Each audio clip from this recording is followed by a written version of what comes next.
지금부터 내가 해주는 얘기 들어주겠니? 하나님께서 오늘 우리에게 주신 은혜의 말씀 보시겠습니다.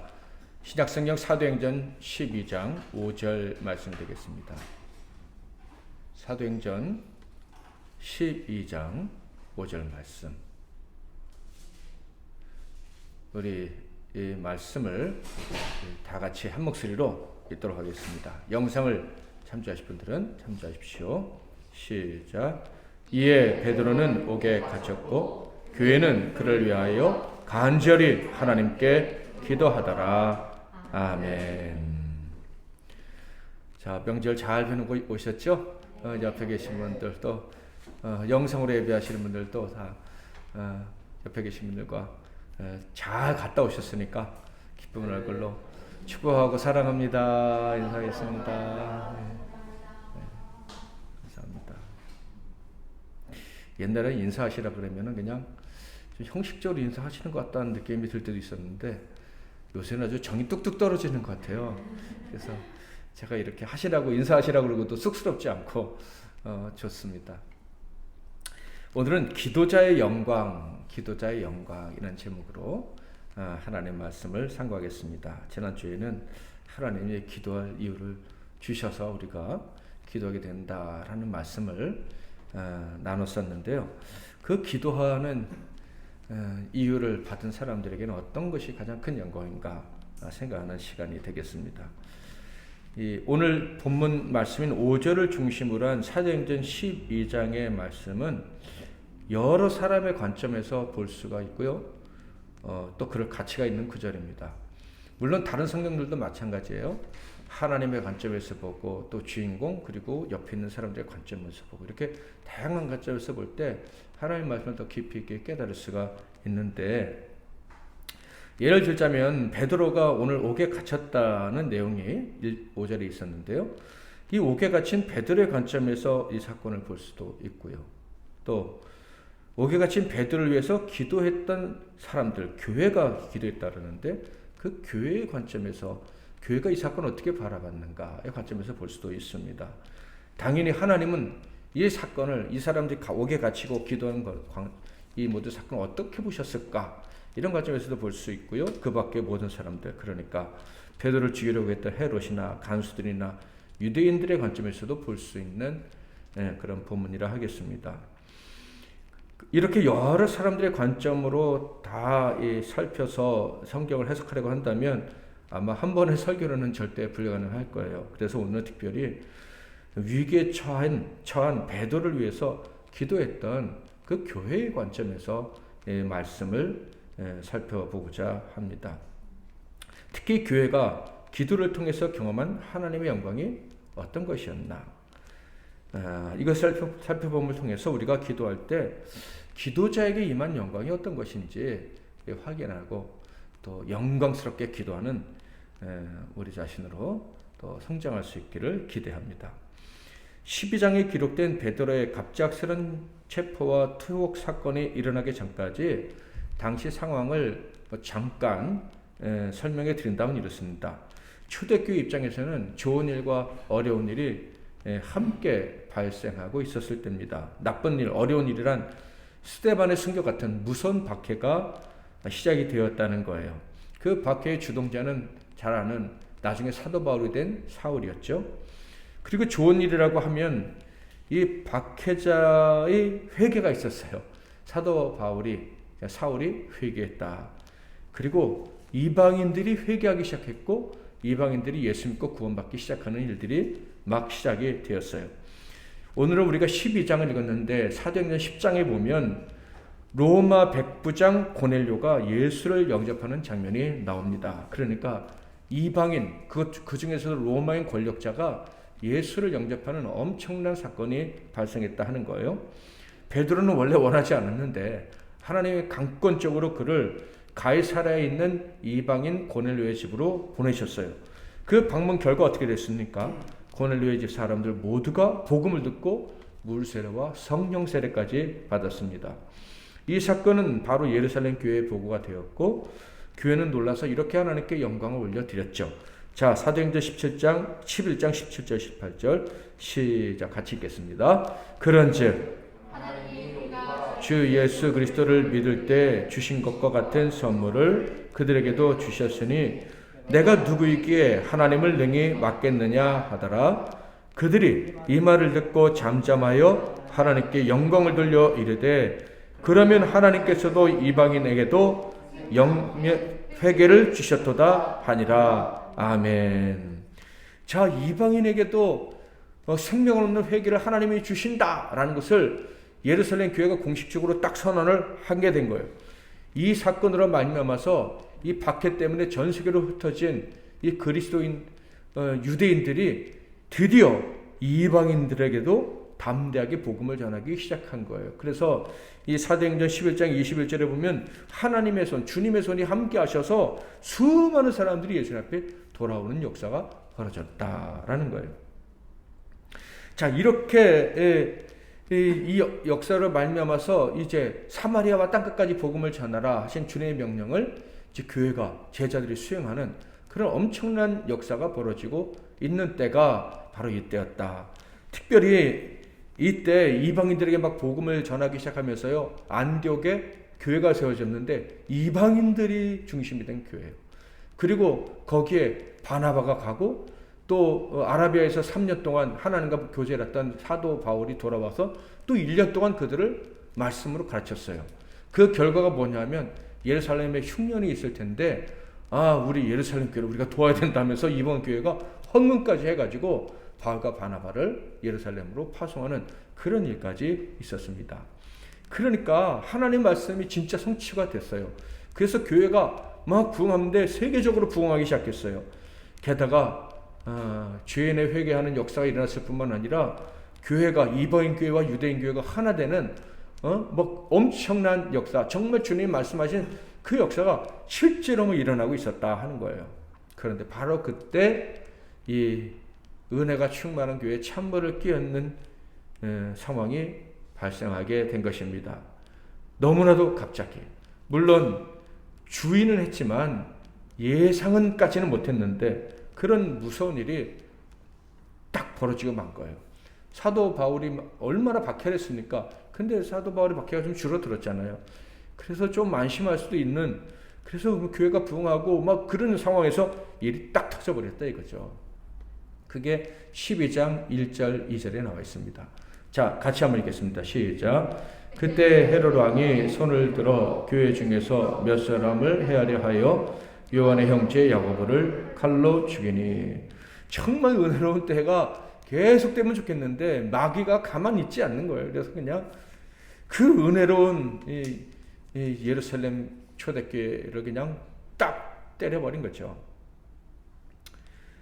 다른 사람도 아니고 예수님의 제자 중 베드로, 요한, 야고보, 특별히 사랑받는 세 제자 중에 한 사람인 야고보를 잡아다가 갑자기 그냥 죽여버린 거예요. 야고보가 갑자기 순교를 당한 거죠. 유대인들이 박해하는 일을 조금 머뭇거리고 있으니까 이방인으로서 왕노릇하고 있었던 자가 있었죠. 헤롯. 그가 유대인들의 마음을 얻고 싶어서 박해자로 자처를 하고 나선 거예요. 이 사람이 누구냐면 헤롯 대왕의 손자, 예수를 죽이려고 했던, 아기 예수를 죽이려고 했던 헤롯 대왕이라고 부르는 헤롯 왕의 손자로서 아그리파 1세라고 해요. 이 사람이 유대인들의 마음을 알아보고자 이 일을 저질렀는데 효과가 정말 너무 좋은 거예요. 유대인들이 다 기뻐하면서 아그리파 왕에게 뭐 다 사람들이 가까이 오는 거예요. 이니 신이 났어요. 이야, 이렇게 내가 인기가 좋아지니까 그러면 이 교회 예루살렘 기독교 그리스도를 믿는 따르는 교회의 최고 지도자 베드로까지 죽이면 내가 더 인기를 확고히 굳힐 수 있겠구나 라고 생각하고 바로 베드로도 잡아들이라고 명령을 내린 거예요. 그래서 베드로가 옥에 갇히게 된 것이죠. 자, 베드로가 옥에 갇히고 그리고 삼엄한 경비가 세워졌어요. 3절 4절 읽겠습니다. 시작.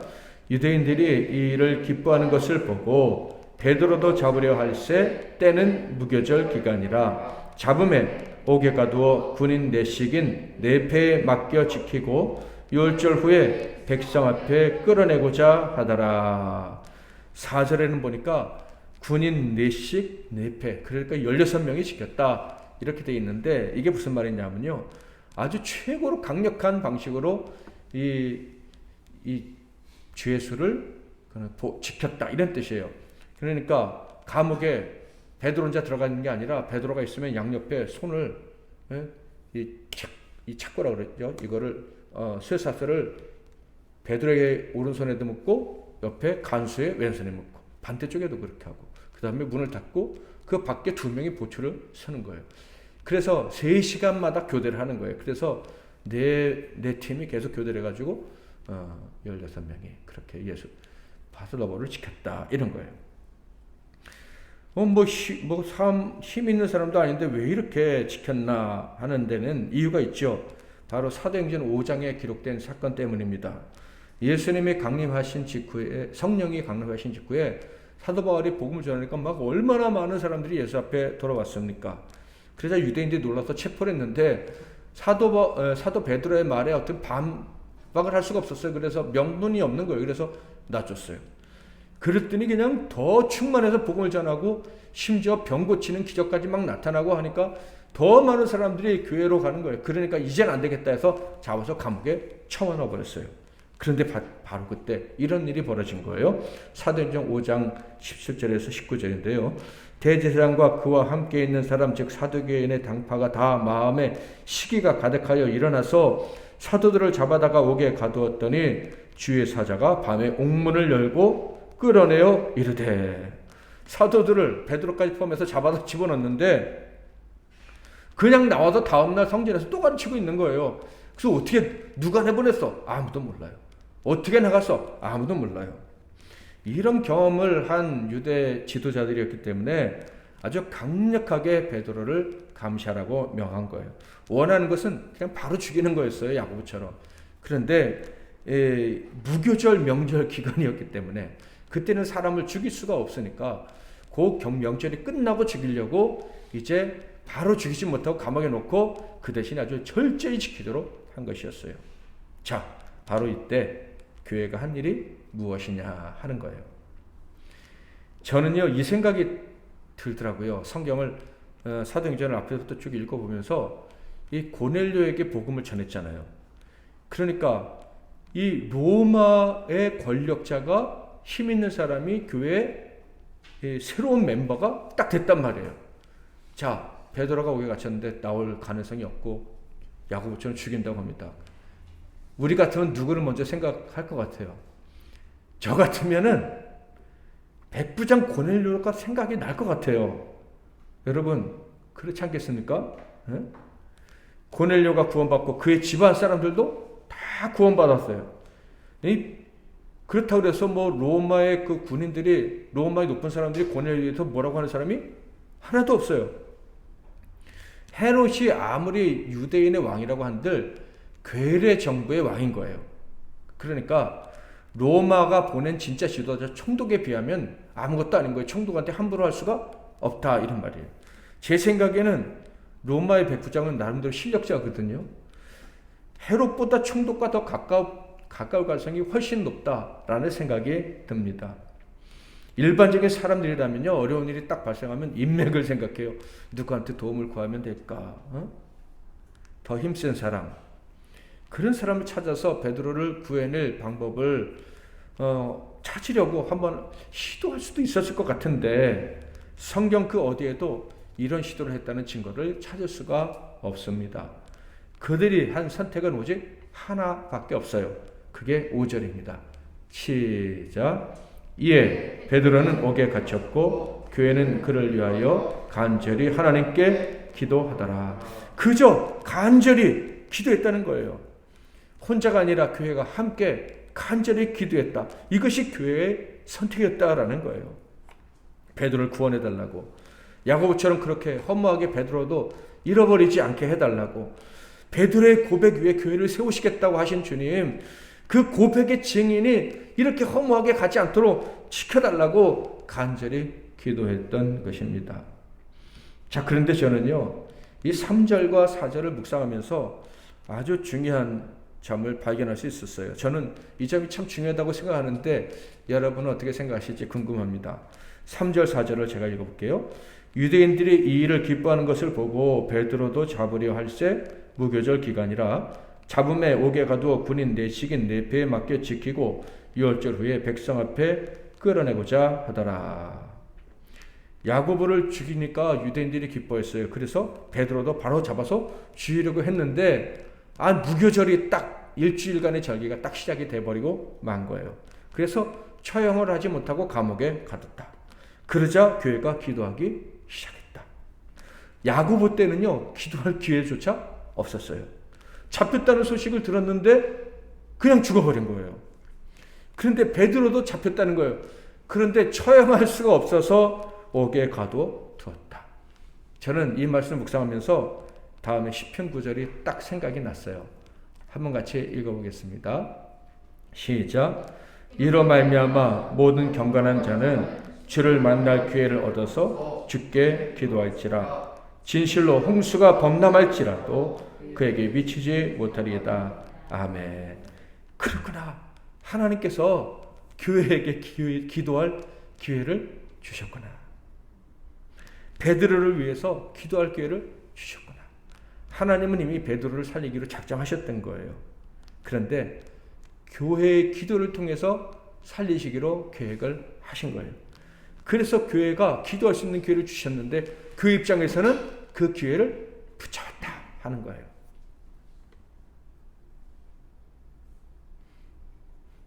우리 성도님들도 생각이 났어요. 여러분은 매일 기도의 기회를 붙잡고 살고 계시죠? 야, 기도 하나만 안 되겠구나. 하나님이 또 기도하라고 하시는구나. 이사야서를 보면서 파수꾼들에 대한 주님의 탄식과 책망 그리고 권면을 우리가 살펴보았었어요. 하나님은 친히 오셔서 구원하실 수 있지만 파수꾼들이 기도해야 구원해 주겠다 하시는 그런 하나님이셨어요. 파수꾼들이 기도할 때 일하기를 기뻐하시는 하나님이시라는 것을 이사야를 통해서 분명히 확인할 수 있었다 하는 거예요. 그래서 파수꾼들은요, 기도할 수 있는 기회를 놓치면 안 되는 거예요. 하나님은 기도를 들어주시려고 지금 준비하고 있는데 기도하면 만나주시려고 하고 있는데 그 기회를 놓치는 파수꾼들이 있어서 하나님이 화를 내셨어요. 파수꾼은 절대 기도할 기회를 놓치면 안 되는 거예요. 저와 여러분도 기도하라고 하나님 하시는구나 생각될 때 나한테 왜 이렇게 어려움 주시나 이런 생각하지 말고 기도할 기회를 주셨구나 생각하고 기도할 수 있기를 축복합니다. 하나님은요 사실 이전에 베드로를 2번이나 감옥에서 꺼내주셨어요. 그때는 뭐 성도들이 아직 좀 미숙할 때 기도를 해야 된다는 것도 잘 모를 때 막 전도 받고 막 교회 몰려올 때 그때 2번이나 그냥 살리셨는데 교회 기도를 통하지 않고 그냥 살려주셨어요. 그런데 3번째는 그게 아니었다 하는 거예요. 하나님은 교회가 더 성숙해지기를 원하셨어요. 즉 하나님의 사랑을 가지고 예수님처럼 영적 가족의 아픔에 동참하고 영적 가족과 이웃을 위해서 기도하는 그래서 파수꾼처럼 그 이웃을 살려내는 그런 교회로 성장하기를 원하셨다 하는 거예요. 게다가 하나님은요, 이 베드로만 살리기를 원하시는 분이 아니죠. 유대인들만 살리기를 원하시는 분이 아니에요. 모든 민족을 구원하시기를 원하시는 분이에요. 그러므로 이제 파수꾼은 몇몇 사람이 아니라 교회 전체가 파수꾼 되기를 원하셨던 거예요. 모든 사람이 왕같은 제상이 되어서 다른 사람을 위해서 중보하는 그런 삶을 살기를 원하셨다 하는 거예요. 교회에 있는 어린 소녀라 할지라도 이웃을 위해 기도해서 세상을 구원하는 그런 사명자가 되기를 바라셨다 하는 거예요. 그래서 교회는 예수님처럼 하나님의 백성들을 구원하기 위해서 기도를 시작해야 했다 하는 거예요. 그러므로 하나님은 이제 그들을 위해서 기도할 수 있는 기회를 주신 거예요. 저는요, 오늘 설교 제목이 기도자의 영광인데 기도자의 영광 중에 가장 큰 영광이 뭘까? 이런 생각을 많이 했습니다. 그런 말씀을 묵상하면서 깨달은 것은 기도자의 영광이라는 것은 바로 이웃을 위해서 기도할 기회를 얻는 것이 기도자의 영광이다. 기도할 기회를 하나님께 받는 것이 기도자의 영광이다. 그렇게 결론을 내렸습니다. 기도자에게는 많은 영광들이 있지만요. 내가 기도해야겠구나. 우리가 교회가 기도해야겠구나 하고 그렇게 해서 기도를 시작하는 그것이 가장 큰 영광이다 하는 것입니다. 여러분은 누굴 위해 기도하고 계십니까? 기도하고 있다면 그분은 이미 하나님의 영광이 임한 거예요. 그분을 통해서 하나님의 영광을 받고 계시다 하는 거예요. 정말 복된 인생을 살고 있다 하는 것입니다. 이 사실을 믿으시기를 축복합니다. 근본에 우리는 사랑하는 성도를 그 고통과 두려움에서 건져야 될 또 한 번의 기회가 찾아왔다는 것을 느낍니다. 아까 우리 집사님도 기도하셨지만 우리는 또 하나님의 기회를 주신 그런 복된 공동체입니다. 사랑하는 집사님 때문에 집사님 가족도 너무 마음이 아프고 본인도 너무 힘들겠지만 우리도 가슴이 찢어집니다.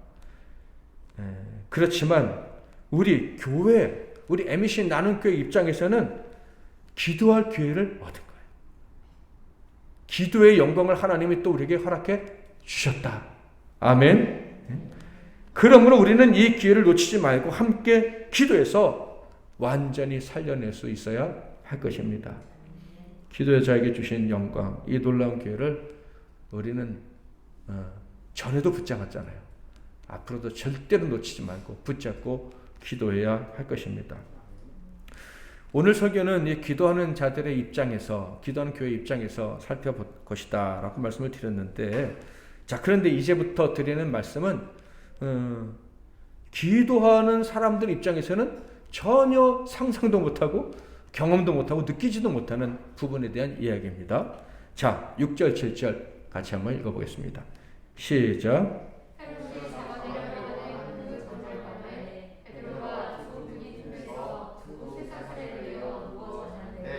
하숙꾼들이 문 앞에서 옥을 지키더니 호련히 주의 사자가 나타나매 옥중에 광채가 빛나며 또 베드로의 옆구리를 쳐 깨워 이르되 급히 일어나라 하니 그 손에서 벗어지더라. 아멘. 야고보는 분명 무교절 명절 전에 처형을 했을 것이고 베드로는 무교절 기간에 잡았을 수도 있겠지만은 무교절 직전에 잡았을 수도 있었을 것이고, 분명한 것은 며칠 동안은 최소한 며칠 동안은 감옥에 갇혀 있었을 거예요. 그렇다면 교회가 기도한 기간도 며칠은 됐을 것 같습니다. 자, 그리고 지금도 교회는 기도를 하고 있어요. 그런데 바로 내일이면 6월절 명절이 끝나서 무교절이 끝나서 베드로가 처형을 당해야 되는데 바로 그 전날 밤에 교회가 기도하던 때에 하나님의 천사가 베드로를 옥에서 꺼내주시는 일을 시작을 하신 것입니다. 자, 그런데 교회 입장에서는 이 사건이 벌어지고 있는지 알았나요? 몰랐나요? 네, 전혀 몰랐어요. 알 수도 없고 느낄 수도 없고 상상도 못했어요. 하나님은 먼저 베드로를 깨우셨고 그 묶고 있는 쇠사슬을 클러주시고 옥문을 열어주시고 데리고 나오셨는데 간수들은 전혀 눈치를 채지 못했습니다. 8절 9절에 보니까 천사가 이르되 띠를 띠고 신을 신으라 하거늘 베드로가 그대로 하니 천사가 또 이르되 겉옷을 입고 따라오라 한데 베드로가 나와서 따라갈새 천사가 하는 것이 생시인 줄 알지 못하고 환상을 보는가 하니라. 베드로는 이렇게 세 번째 감옥에서 나왔는데 제가 보면 세 번째 나왔는데도 베드로가 꿈인지 생시인지 구별을 못했다. 이렇게 얘기를 하고 있어요. 아니 세 번째 정도 되면 좀 익숙하지 않을까 하는 생각도 드는데 바로 이것이 하나님의 역사이기 때문에 그렇다라는 생각이 듭니다. 하나님의 역사하시면요 아무리 많이 경험해도 경험할 때마다 놀랍고 새로운 거예요. 베드로뿐만 아니라 온 교회가 이야 하나님이 또 새로운 일을 하셨구나 라는 것을 깨닫게 하시려고 베드로도 놀라는 방법으로 베드로도 이해할 수 없는 방법으로 그를 구해내신 것이죠. 베드로는 이제 천사가 떠나고 정신을 차렸습니다.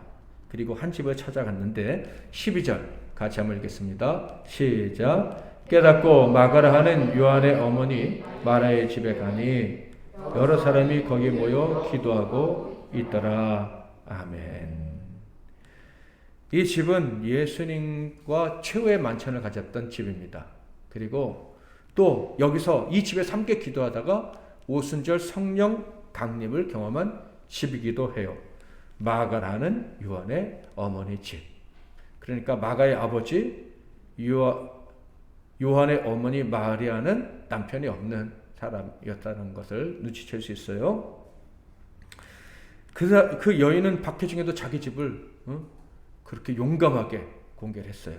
그리고 박해중에도 거기서 몰래 모여서 이 사람들이 늘 기도했다는 것도 알 수 있습니다.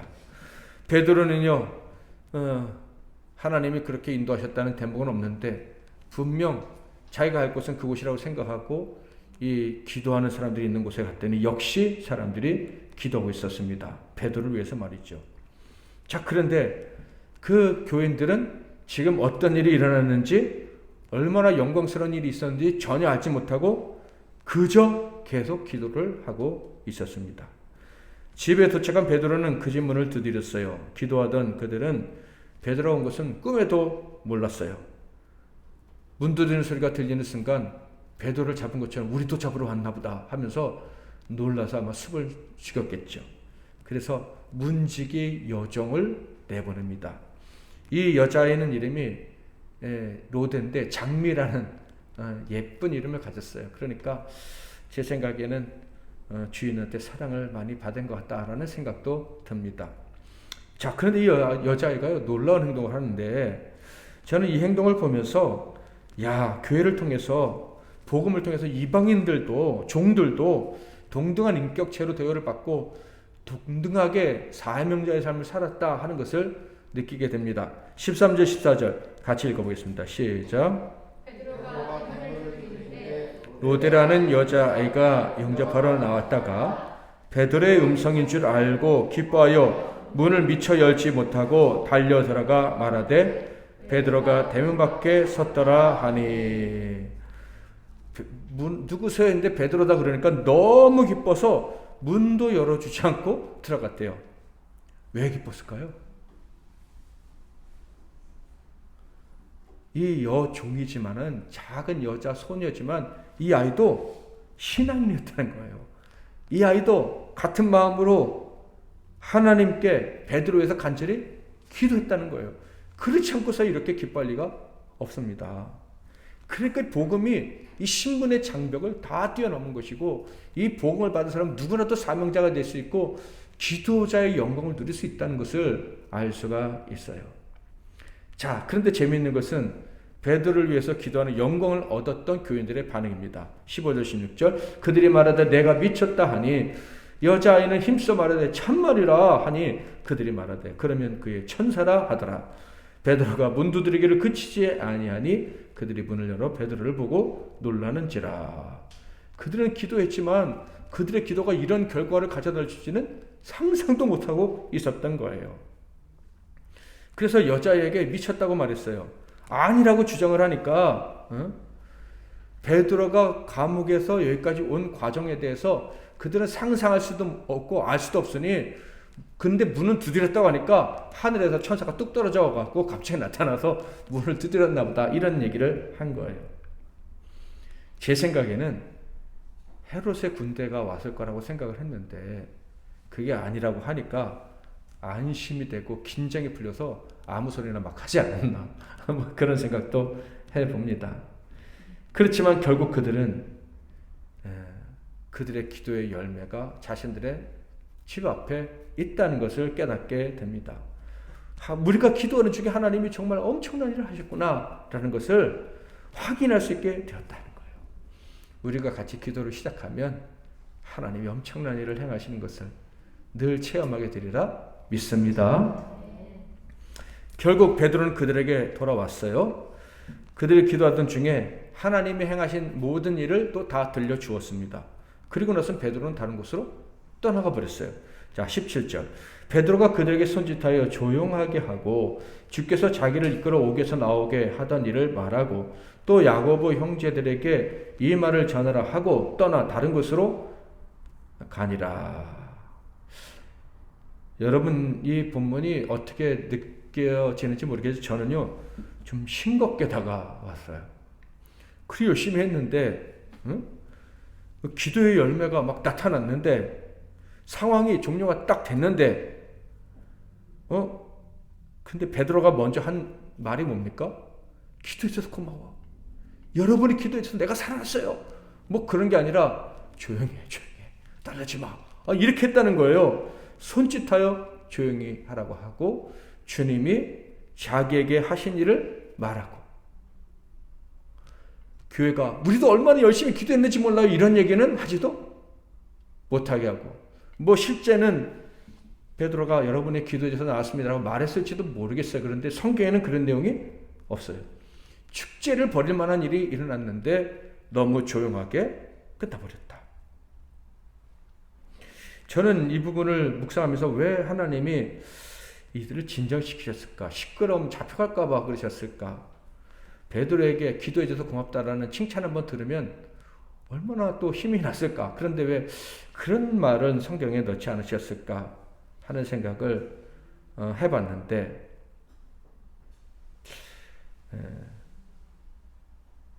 기도자의 영광이 무엇인지 알려주시기 위함이 아닐까라는 생각을 해봤어요. 우리는 일반적으로 기도자의 영광이라는 것은 우리가 기도할 때 응답해 주셨다. 내가 기도했더니 들어주셨어. 이것을 가장 영광스러운 일로 생각하는 경향이 있습니다. 그렇죠? 목사님이 기도했더니 나서 얼마나 이게 영광스러워요. 누가 기도할 때 응답됐다는 게 더 영광스러운 일처럼 생각하는 경향이 있는 것 같아요.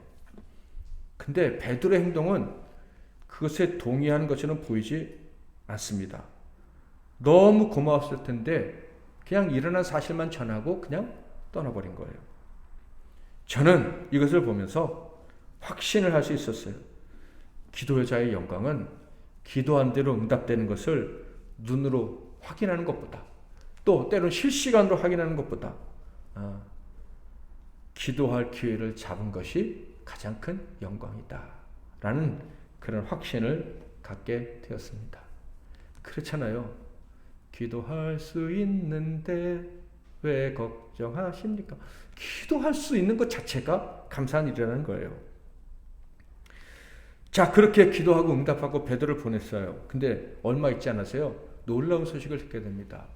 그러니까 베드로를 위한 기도가 그냥 베드로가 살아나온 그거 하나만으로 끝나는 것이 아니었다는 것을 하나님이 알려주셨다. 그러니까 하나의 기도 가지고 뭐 그렇게 난리치지 마라. 하나님은 더 큰 걸 준비하셨다라는 것을 보여주셨다는 거예요. 23절부터 25절 이 세 절은 각각 다른 사건을 이야기하고 있는데 한번 자세히 읽어보겠습니다. 시작. 헤롯이 주의 사자가 치니 벌레에게 먹혀 죽으니라. 하나님의 말씀은 흥왕하여 더하더라. 바나바와 사울이 부조하는 일을 마치고 마가라 하는 요한을 데리고 예루살렘에서 돌아오니라. 첫 번째는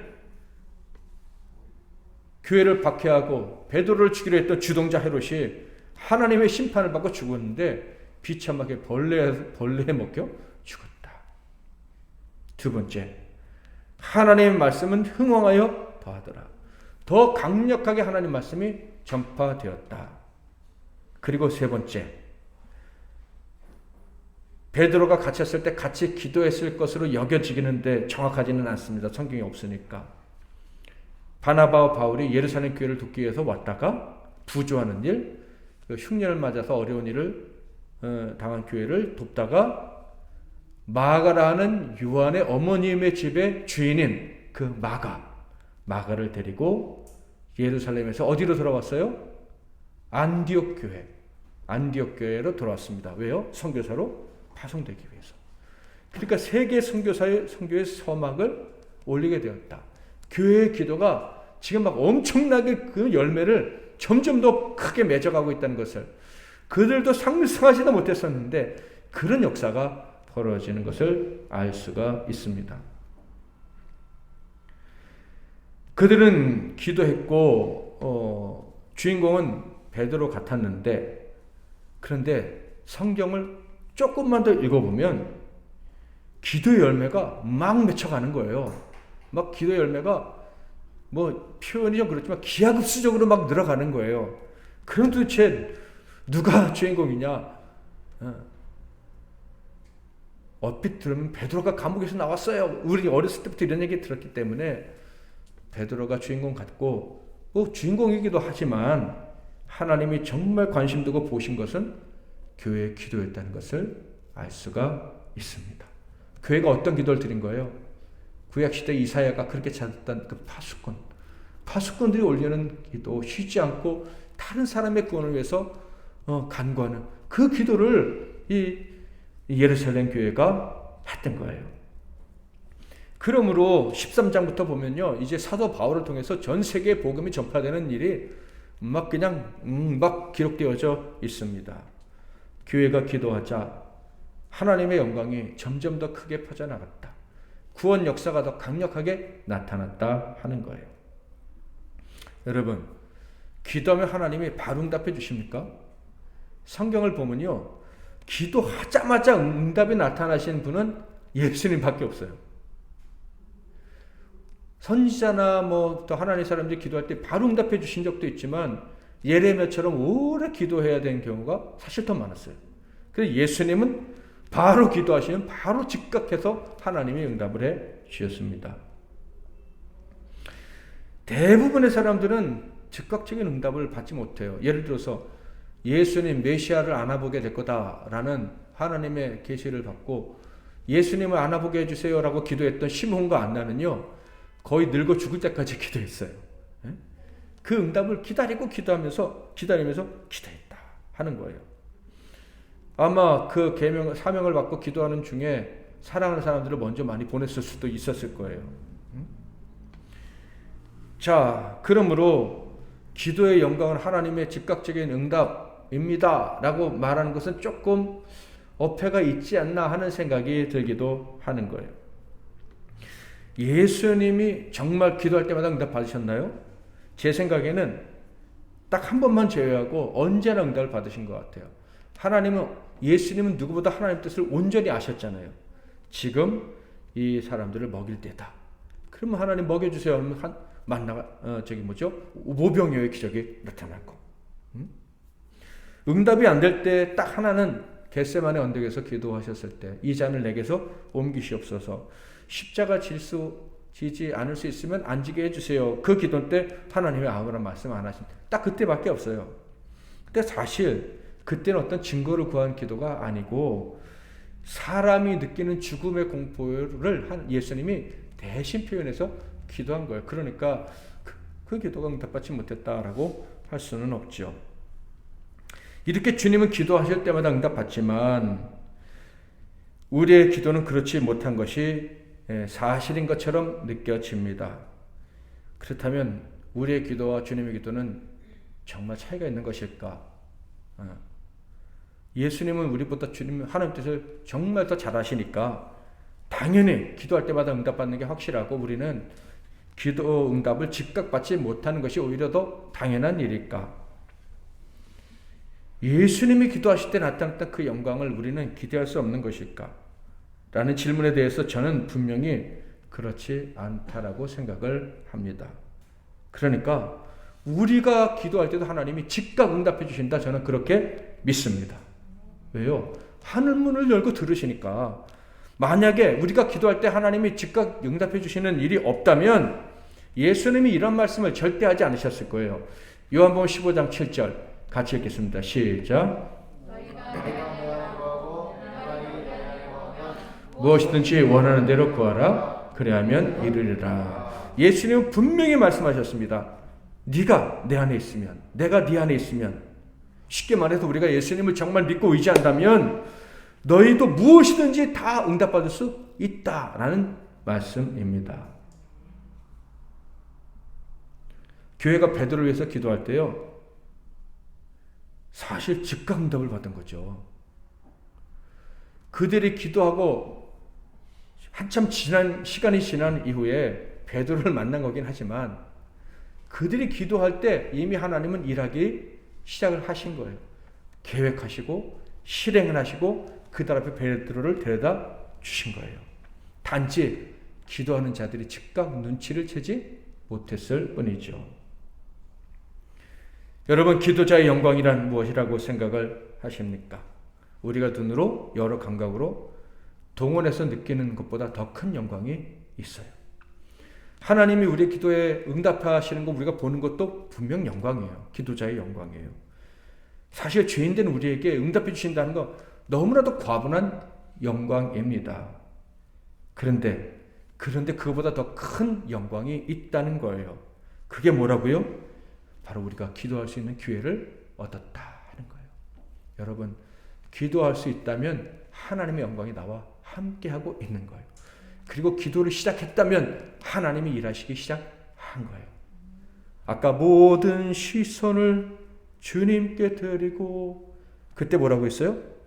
하나님이 일하기 시작하네요. 근데 가사가 조금은 좀 틀려요. 여기 살아계신 하나님을 느낄 때 내 삶은 주의 역사가 시작되고 하나님이 일하기 시작하네 했는데, 때로는 느끼지 못해도 하나님이 일하기 시작하시는 거예요. 우리가 기도한 말이죠. 저는 믿습니다. 우리 MBC 나눔교회가 기도할 기회를 또 얻었다면 우리 기도하는 교회가 하나님께서 기도할 수 있는 영광을, 하나님께로부터 기도할 수 있는 영광을 받았다고 생각을 한다면, 그래서 기도를 시작한다면 하나님은 반드시 일하실 것이다. 그렇게 믿습니다. 우리 눈에 보이지 않아도 하나님이 일하고 계신 거예요. 우리 갑자기 밴드에 글이 올라서 우리 집사님을 위해서 기도하기 시작했는데 하나님이 이미 일하시기 시작하신 줄 믿습니다. 윤선호 선교사님 병상 얘기를 제가 올려드렸는데 놀라운 고백이에요. 자기 이제 암 환자 같지 않다고, 그런 느낌이 든다고. 물론 아직 항암치료는 더 하셔야 돼요. 그런데 너무 건강해지셨구나 하는 것을 느낄 수 있어요. 올 연초에 항암 4.5기, 5기, 항암이 아니라 폐암, 그리고 딱 발견해가지고 몇 개월 못 살 거라고 생각했는데 지금 그렇게 왕성하게 글을 쓰고 사역을 하고 있어요. 그 소리를 듣자마자 우리가 함께 기도했는데, 기도할 때 우리는 어떤 능력이, 어떤 역사가 나타날지 몰랐어요.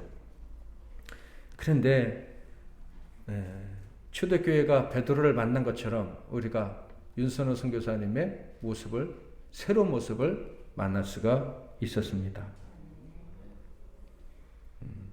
그뿐만이 아니죠. 우리가 2년도 안 된 사이에 우리가 기도하면 하나님 참 좋아하시는구나 하는 증거들을 참 많이 얻었습니다. 우리 교회는 계속해서 함께 기도하고 또 기도하게 될 것입니다.